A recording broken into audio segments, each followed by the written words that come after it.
Today I want to show you how easy it is to put together this side table from iKea. So basically it comes with four of these and four legs. So the easy way, if you don't have any tools, is just put it like this. So what I do is just grab one of the legs. You will see that it has a hole there. So I will connect it to and just start twisting. So you don't need any other tool. You just have to work a little bit here until everything goes in.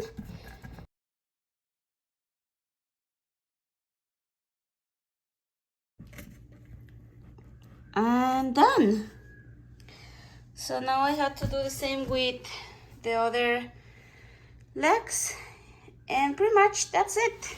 So I built this one already. I have 3 that I had to put together, and it's pretty easy.